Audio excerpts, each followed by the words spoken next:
As we approach the beginning of the 2026 MLB season, everybody wants to know, is it better that you can challenge balls and strikes? As you can see here in this example, Tobias Myers makes his pitch. The batter gets rung up by the umpire and immediately taps his helmet to get a challenge moving. It takes almost no time to get this screen on the board. Nationals challenge, pitch comes in, and we see that it's a ball. The camera cuts back, and we keep going. So everybody wants to know, how will it work? Well, each team gets 2 challenges, and they'll only lose a challenge if they get it wrong. So if the batter challenges this strike call, and it turns out that the umpire was correct, they'll lose a challenge. There are no extra challenges given for extra innings, unlike the regular challenges. You would get a challenge back, or they would go to an official review because it's late in the game. For an example, that pitch at the top of the zone was a ball. The catcher wants a challenge, and it comes in, and it was a ball. So an unsuccessful challenge, the umpire was correct, they would lose their challenge there. Just like all technology in the year of 2026, what the heck happens when it doesn't work? Here, Garrett Crochet throws a pitch. The catcher immediately challenges it. We all look to the big board, and what does it say? It says the call on the field stands. There's no animation. There's no upheld. There's no challenge successful or unsuccessful. The call on the field stands. We go with the umpire's pick.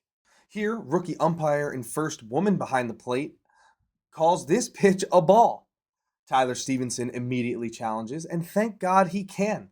Look at this pitch. Stephen Kwan now smiles because he knows that there's no getting away with it anymore. Red's challenge comes in, and the pitch is right down the middle. It's kind of funny. People complain about having ABS, but when we get to the World Baseball Classic and there is no ABS, people want it.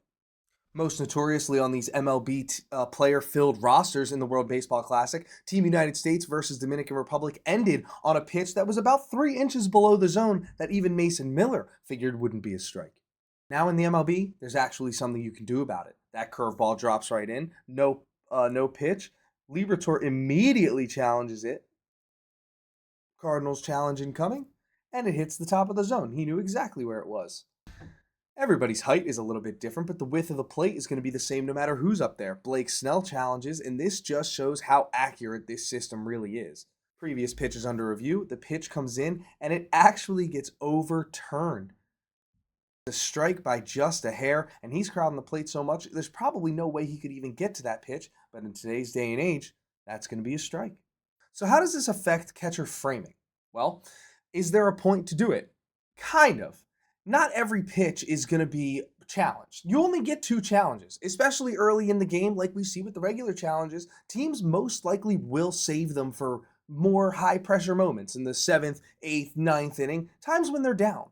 However, it is a bit unclear how catcher stats may vary based on the fact that they may not have to frame just about every pitch. There will be some pitches that the catchers will deem no point in framing. Though they'll try no matter what, these pitches are going to get overturned no matter what. The era of stealing strikes will be depleted a bit.